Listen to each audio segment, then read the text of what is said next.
Hello everyone, welcome to class third. I am Annu Malik, your Hindi teacher. Students देखिए, आपका Hindi first में mid term start हो चुका है, जो कि आपका चैप्टर 5 है, आपका मिड टर्म का चाय की कहानी. देखिए पेज नंबर है आपका 31. सभी स्टूडेंट्स ध्यानपूर्वक देखेंगे और अपनी बुक्स को निकाल के रखेंगे. आपका जो है पेज नंबर है 31. ओके स्टूडेंट्स, चलिए देखिए, जो आपकी चाय की कहानी है, कहानी बहुत ही इंटरेस्टिंग है और बहुत ही अच्छी है, सुनने में बहुत ही अच्छी लगेगी आपको. तो सभी स्टूडेंट्स ध्यानपूर्वक कहानी को सुनेंगे. ओके स्टूडेंट्स, चलिए तो स्टार्ट करते हैं आपकी. देखिए, मोइनी दरवाज़ा बंद कर लो, मैं काम पर जा रही हूँ. अच्छा माँ, मैं स्कूल का काम पूरा करके आ जाऊँगी. मोइनी अपनी माँ और बड़े भाई मोगू के साथ असम के एक छोटे से गांव में रहती थी. देखिए, जो मोइनी थी वो किसके साथ रहती थी? मोइनी अपनी माँ और बड़े भाई मोगू के साथ कहाँ पे रहती थी? असम के एक छोटे से गांव में रहती थी. उसकी माँ चाय के बागान में काम करती है. उसकी माँ कहाँ पे काम करती है? बागान में. मोइनी और मोगू दोनों बागान के स्कूल में पढ़ते हैं. मोइनी के कितने बहन भाई हैं? एक मोइनी है और एक कौन है? मोगू. दोनों कहाँ पे पढ़ते हैं? बागान के स्कूल में. मोगू उससे 3 साल बड़ा है. मोइनी स्कूल से आकर मुंह हाथ धोकर खाना खाती है और अपना गृह कार्य पूरा करती है. दूसरे बच्चों की तरह खेलने के बदले वह अपनी माँ की मदद करने चाय बागान चली जाती है. माँ के साथ बातें करते हुए चाय की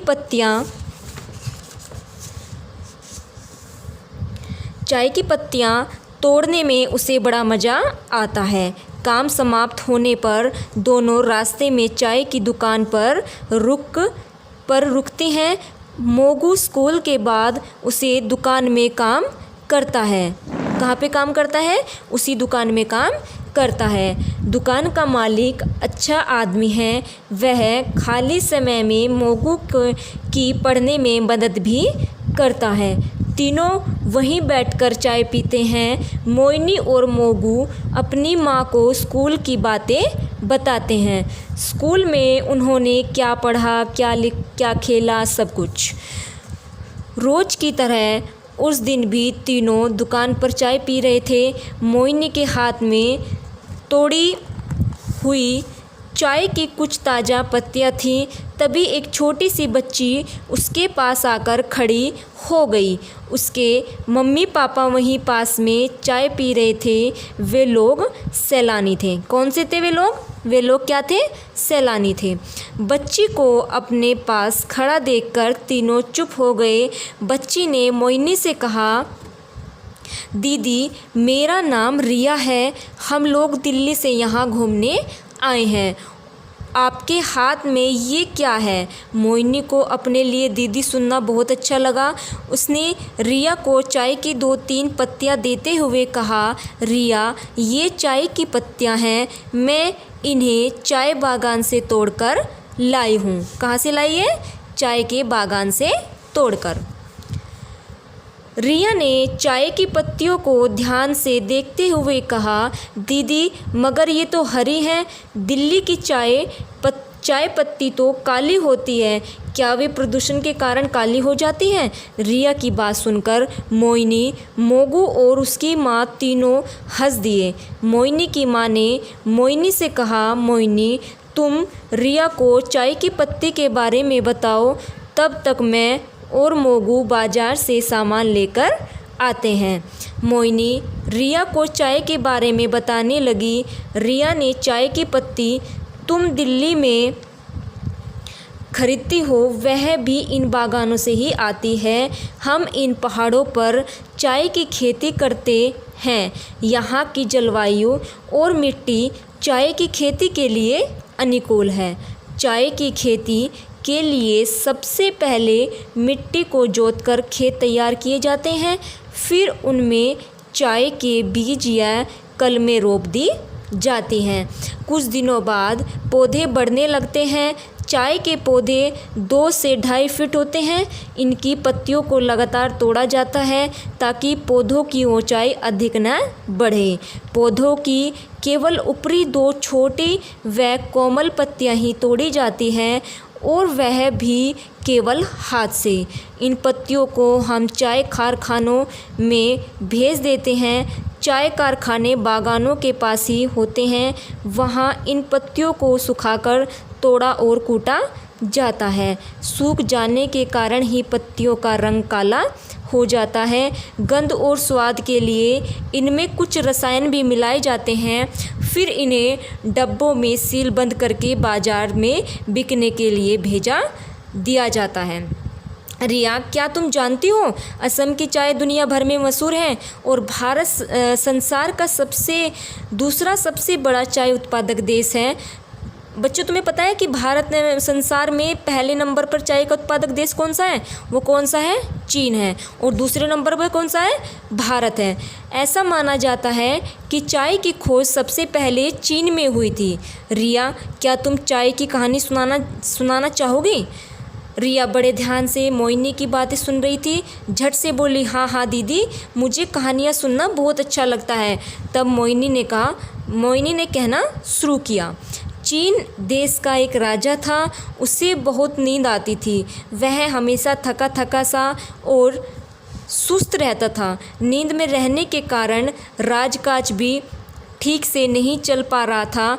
परेशान होकर उसने राज वैद्य को बुलाया। वैद्य ने उसे कुछ पत्तियां चबाने के लिए दी। राजा ने जैसे ही पत्तियों को चबाया वैसे ही थू-थू करने लगा। गुस्से में उसने पत्तियां फेंक दी और वैद्य को कैद करने का हुक्म दिया। एक सेवक राजा के लिए गर्म पानी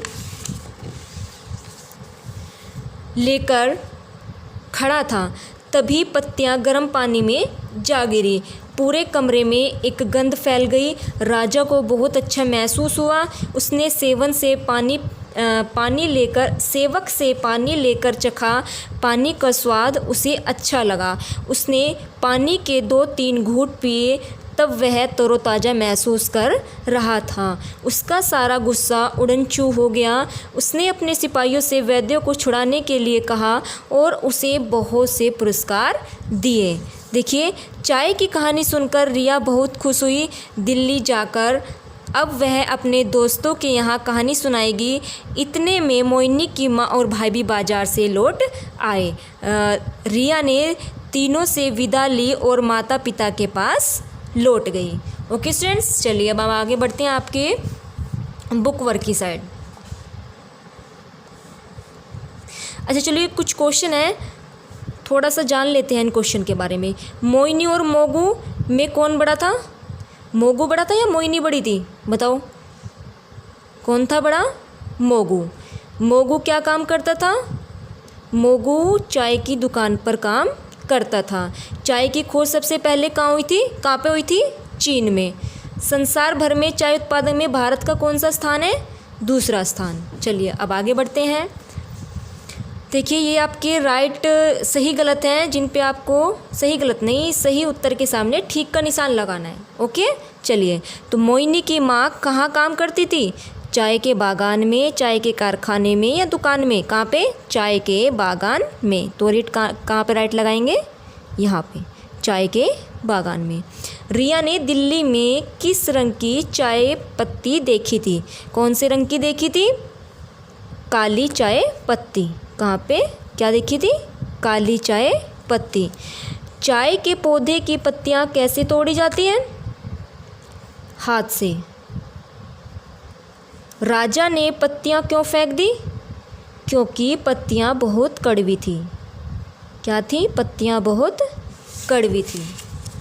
नेक्स्ट है आपके सही शब्द लिखकर वाक्य पूरा करें। देखिए, स्कूल से आकर मोहिनी मुंह हाथ धोकर खाना खाती थी और अपना क्या करती थी? गृह कार्य पूरा करती थी। नेक्स्ट है, मोहिनी के हाथ में ताज़ा तोड़ी हुई, यहाँ क्या पे आएगा? यहाँ पे चाय की कुछ पत्तियाँ थी। असम की जलवायु और मिट्टी चाय की खेती के क्या होती है? अनुकूल है। नींद में रहने के कारण चीन का राजा क्या करता था? शासन भी ठीक से नहीं चला पा रहा था। नेक्स्ट है, देखिए सही गलत। कोई प्यार करे तो हमें अच्छा लगता है, सही। कोई आदर दे तो हमें बुरा लगता है, नहीं। घर के छोटे छोटे कामों में सहायता करनी अच्छी बात है, सही। हम घर का कोई काम नहीं कर सकते, नहीं। वैद्य को सज़ा देना ठीक है क्योंकि उसने राजा को कड़वी पत्तियाँ खिला दी थी, नहीं। चलिए नेक्स्ट चलते हैं आपके। देखिए ये आपका पैराग्राफ है।